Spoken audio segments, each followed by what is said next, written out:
All right, how's it going, my students, for this new year here in world history? This is my YouTube channel sort of thing you'll see. I usually will go over chapters in the book, but I haven't started that this year. That'll be something that I did last year for the winter semester, spring semester, so you'll get to enjoy that. But hopefully I'll get a little review in for chapter 3, and then I'll definitely start up on chapter 4 for the rest of the fall semester. But I want to really quickly go over the LEQ. I know you have your first long essay question in class coming up here on Tuesday or Wednesday this week. So I'm putting this out here just in case you want to review a few things. This is stuff we went over in class, plus a few other little special points. I will actually show you a little bit more in class because I don't want people just taking things and trying to cut corners, but I'll talk more about that later. I just want to remind you for the AP tests for world history, Euro history, US history, that's the one you'll have next year if you decide to take it. For the LEQ, you have a 6-point rubric. There are many versions of that out there. I have one that you can get off my class agenda to look at. It's very straightforward. I'll explain it in a second. Starting off with your introduction, you have the very first point was your contextualization, kind of giving the background, the context in which the prompt is set. For this prompt, you already know it's going to be about comparing networks of exchange or the trade zones we did in class. So you want to say what's going on during that time of these networks of exchange in terms of big picture stuff. And to make sure you get a point here for this, you want to throw some facts out there. Don't just speak in general terms like the world was vast and there were many kingdoms. The world was vast, great. There's a lot of trade between kingdoms, such as what? So throw some names out there: Mali and Western Africa, the Song Dynasty in Asia. In the Americas, there was the web with the Incas and the Aztecs and their empires in South America and Mesoamerica, respectively.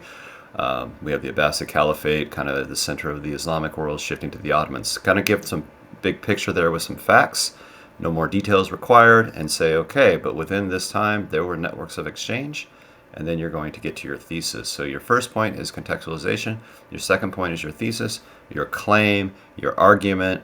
It's very easy to do, in which you respond to the prompt. We'll go over that in a minute. And then that's one point for the contextualization, another point for having a good thesis, and then you just need to have your evidence. So when I say multiple, I'm purposely vague because there is no easy number. The College Board in May wants you to have 2. I want you to have more than that because we're very focused. We know what the prompt is. So we're looking at probably 2 or 3 pieces of evidence with each body paragraph. And then you get, which I'll get to in a second, those are what you use to explain your thesis, to support it. And then you have analysis, 2 points. So analysis is very easy. It's just like we do with the SAQ. Every paragraph, you're going to have your topic sentence, you're going to have your facts, your evidence, and your analysis is like explaining your facts and how they connect to your thesis. So I think the analysis comes naturally for most people. You can't really write a good essay without having it. You can't just throw facts out there and not talk about them. So if you just talk about the facts you throw out there and connect it to your thesis, your claim, you're doing the analysis. There's 2 points for that. 1 point is for just doing it, which is pretty easy to do, I think. The second point is where I say it has to be a work of art to get the perfect score. The College Board, they're getting really soft these days, and so they're making it easier, which is good for you in May, but I'm not going to do that. So if you want to get the perfect score, for me, you still need to have that perfect essay, because perfection, 100%, doesn't come easy. But an A definitely does if you do the work, and so we're not talking about the difference between an A and a B. We're talking about perfection and an A. But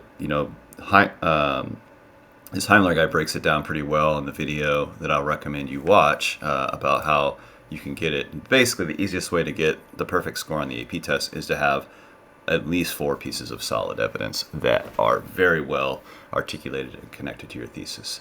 So again, here's the structure. We're looking at max 3 or 4 paragraphs. You can do it in 2. If you look at the rubric, there's nothing about how many paragraphs. There's nothing about a conclusion. I'm not a big fan of conclusions in general, but if you're going to do a conclusion, I'll talk about it in a second. So your first paragraph is your contextualization, setting it up. Then your thesis. Your second paragraph is going to be organization of your evidence in one way. And so for this term, for this prompt, we know we're comparing two trade networks in terms of economics, commerce, technology, and cultural and religious exchange. So we have two subtopics. So your first body paragraph should be about economics, commerce, technology, and your second body paragraph should be about culture, religion. Now, you can flip those in the order. I don't care about the order. Nobody does, but I'm just saying to make it easy for you. If you have a fourth paragraph, you might want to, I've already said this, you want to go far above and beyond. You can also talk about other things that were going on, like state building and politics, but you just don't need to do it. It's just not necessary. It doesn't keep you from getting an A if you don't do a fourth paragraph. And then the fifth paragraph or a fourth paragraph could be your conclusion. Again, a conclusion is not necessary. The only thing I think is good for a conclusion is if you just restate your thesis. Maybe you think you wrote a good thesis in the first paragraph, but you want to elaborate it and make it a little bit better. Do that in your conclusion, because sometimes they will give you a point. If you don't have a thesis in your conclusion, in your introduction, you can still get the point if you have a good argument in your conclusion. I'm probably not going to give you that point because I think you just need to kind of get in the habit of doing things correctly. It's not normal to have an argument in the conclusion. That's actually super annoying. But the College Board, like I said, they're very friendly to students' needs these days. I think it's so they get more kids to take their classes. But I'm going to challenge you more, and I'm going to say it's not that hard to put the thesis in your introduction, and don't make the reader wonder. But if you put it in your conclusion and you're struggling, I might definitely give you some sympathy, half point or something like that. So it can't hurt. So again, fun facts, 3 paragraphs for me, max in this case, and this one LEQ, because it's very clear we're going to do a comparison between networks of exchange. So I think it's very easy for you to do that. You're not counting words, but you shouldn't even be trying to write more than 750 words. It doesn't mean you need to have that many. My point is to get you to stop thinking you have to write a ton here, right? It's not that hard. We don't quote in this class ever. It's a waste of time. It doesn't impress me or anybody because you're doing an in-class essay. It's very compressed. It's a waste of your memory. You just need to use the evidence and the facts you have. You're throwing out Mansa Musa, Zhang He, Borobudur. These sorts of things will be your facts that you use to support your argument. Pure Land Buddhism, Zen Buddhism, you're just throwing them out there. Okay, Ibn Battuta, blah, blah, blah. Yeah, I already said that. Okay, so you got like 40 minutes on the AP test. That's what I'm going to give you here, but I'll probably give you extended time. Some of you guys get that anyway. So remember that, and you're going to ask me this, but I'm going to keep telling you spelling does not matter. I can't spell some of these words sometimes. Why would I expect you to? Especially when you're working really hard and fast writing this essay, and it's in a confined space. That's ridiculous to expect spelling to matter. Grammar, even that is not that important as long as I can understand that you are articulating an argument. I've taught this class for 30 years. I had students from many different walks of life, several of them in the past who've learned English maybe a year or two before taking this class, and they wrote essays as English learners. Clearly, like when I write in other languages that I've studied, my grammar's not perfect, but I can understand their arguments, and they might have some grammatical errors here and there. They still got a 5 on the AP test, right? So it's not about perfect grammar. It's about, can you articulate things as a historian, okay? Making an argument, historical argument.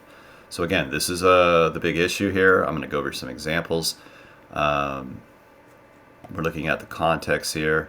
So let me move myself here. So you're giving the big picture, right? So I have like Mesoamerica and the Andes, East Asian Confucian world. Obviously, we're not doing World War II. That would be like for a later topic. Okay, so just keep that in mind. This is our prompt down here. You already know this, so that's pretty straightforward. Your thesis should have a line of reasoning. You can't just say, oh, there were differences between the Silk Road and the Sand Roads, and then there are also similarities. That's too vague. You have to be very specific and have very defensible line of reasoning with evidence. Again, I'll give you an example. Now, if you click on my version on my agenda, you can go further into the LEQ if you want. I don't think it's necessary. You want to watch this dude's video. I think he has a couple of these now because he did an updated one. The updated one's on my agenda. They're 4 or 5 minutes long. Watch him. He does a good job of saying very similar things. All right, y'all, let's look. He's just making a lot more money than I am. So again, this is like an old AP test prompt. So this is not the one you're going to do. I just want to show you kind of what they look like. I think this is actually a lot easier because it just says develop an argument that evaluates the extent to which developments in economic and or, they're letting you choose, you can focus on one or the other or both, affected trade. So that was easy, right? So you can just talk about economics and how it affected trade. It's very vague. Normally the prompts are very broad. Again, since we're focusing on a specific time period in this class, we're going to be more specific. Not many people get the perfect score in the AP test. I've talked about that. This is stuff I've already said, so I'm not going to go on about this. This is, again, from the College Board's website. This is an example of sample ideas. You can look at this on my slideshow online later, but they'll say establishes a line of reasoning. They'll give examples of what's a good example and what's not a good example. So I recommend you go through and read all this stuff. I'm not going to do it right now with you. Again, we did this in class. We talked about what's the difference between evidence and analysis. You know, there's some context, big picture stuff like Song Dynasty and Abbasid Caliphate. Evidence would be more like caravanserai, credit. I think I made something when I was cutting and pasting in class, not I credit, but just credit, meaning give it to me, I'll pay you later, right? I believe it comes from the Latin for credo. I believe that you will pay me later. Money, flying paper, right? Like this, or flying cash, like where the Chinese have incorporated the idea of using paper currency that's got value. Very useful. Again, there's our LEQ. Now I'm going to give you a couple examples right now. Okay, I'm going to show you, right? The good. This is from last year, right? This is a good introduction. It's very long, not necessary, but this kid cranked this out from their brain in my class, and they wrote a long essay in 40 minutes-ish. Probably I gave them 50 minutes. But there were many grand civilizations present in the 12 to 1450s across the world. So they're saying things like Song Dynasty and the Mongols and the Romans, kind of out of the context, but that's fine. And the wealthy city-states of Africa. They have the Swahili city-states, Great Zimbabwe, Mali, Ghana. They're just throwing all kinds of stuff. Now, they didn't have to write all this, but they wrote a lot. All these civilizations create off the riches of natural resources and trade, and then they go down to right here. 2 trade routes, the Silk Road and the Sea Roads, were similar in the way that the religions of Buddhism and Islam spread, changed, and influenced the great empires they touched, but had extreme differences in the way that the goods from each region were transported to each other, though what was being transported wasn't all that different. So this is where they have the cultural religion first. They're similar in spreading Buddhism and Islam and changing as they go and changing the places they go to, but then they also talk about how they were different in that they transported different types of goods they transported goods in different ways. But then there were some similarities because they still provided similar luxury goods. Okay, that's a great thesis right here. In this part right here on the bottom, if you can see my cursor, 2 trade routes. And let's see, I can't remember. I feel like there was a way I have to go back to mastering this video thing where I can write and stuff like that. It's all cute stuff. Now that's an eraser. That's a pen. Yeah. So right here, this is a great thesis, right? So enjoy that. Okay. Okay. Moving on now. All right. All right. Maybe I'll erase this then. Okay. What did I do? No, I lost ability to do anything. Okay. So we're going to continue now. No, we're not. We're going to keep erasing. Erase. Erase. Okay. That away.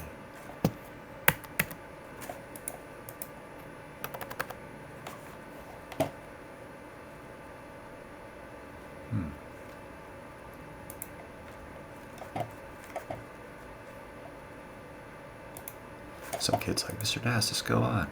All right, the bad. I figured it out. Thank you. All right, so the bad. The silk and sand rose plays significant roles throughout history, shaping today's society and economy due to its cultural and religion spread, technological advancements. I think they're trying to say technological advancements. You know, we're going to make typos. Again, I don't care about this technology thing being spelled wrong. I care about the fact that they don't tell me specifically what cultural and religious similarities or differences they have. And then they said the Silk Road's advances through economy, culture, and technology were similar to the Sand Road. Okay, great. How were they similar? They were similar in the fact that they both spread Buddhism and Islam, and that they used the saddle and stirrup as technology on camels and horses, and they moved over long distances and they moved expensive luxury items such as silk and spices and gold and salt and stuff like that, right? So this is just extremely vague. So this would not get a point for being a thesis that would work. Let me try to erase this so it's not super annoying in the way. I gotta master this, sorry about that. But you know, hey, whatever, this is free. Can't complain about anything that's free. Erase. It's probably a faster way. Again, I haven't done this in about 6 months, so I forget. I'm just gonna have a lot of red lines from now on. Go back over here, go to cursor mode, and move on. The OK. So this kid got a point, but I'll tell you why I think it's just OK. So the American Web and the Sandroads share similar successes and cultural exchanges, but were different in the goods they offered, right? The American Web was an overland trade route that covered Mesoamerica. The Sandroads connected North America to West Africa. During the time, the trade greatly impacted certain civilizations in each region, such as Mali, Ghana. Now, what this kid did is they kind of wrote their context in the bottom, right? They're giving the big picture here. They should have started the paragraph with this. So I give him a point for context, and I probably was nice, and I gave him a half a point for thesis. So the College Board will never do that, but I'll do it because I'm a nice guy. What am I? You know, what the heck? You know, this is like a lot of stress. Trying to help you out, make you feel good, sleep well, keep working hard. The American Web and the Sandroads shared similar successes and cultural exchanges, but were different in the goods they offered. So, what were the similar exchanges, right? Like what did they, like, what do you mean by religion? So in the American Web, similar religions moved, such as polytheism, and in the Sandroads it was still religion, it was just mostly Islam, right? Well, yeah, I'd say maybe it's easier to do differences. Okay, definitely different goods were moved, right? In the Americas everything's different, right? Because there's not a lot of similarities in terms of products in the Americas and Eurasia before contact of cultures in the 1490s. But again, an attempt, right? So those are all from last year. And again, the OK, the bad, and the good. I'll show you more of these essays in class so you get a good idea. But, you know, I'm sure some of you, what you're going to do is you're going to freeze this and you're going to copy the good. It's fine. Just don't copy it on your essay, but get some ideas for the context, and then make your essay your own. Remember, the first paragraph after the introduction is going to be talking about religion or economics, and the second one will do the other. And you're giving your evidence and you're bringing it back to your thesis every time. You will get yourself a good grade. All right, I hope this has been helpful for you in your first LEQ. I wish you all the best of luck. Obviously, keep reaching out. Ask me questions in class. I'll see you later. All right, peace out, my students.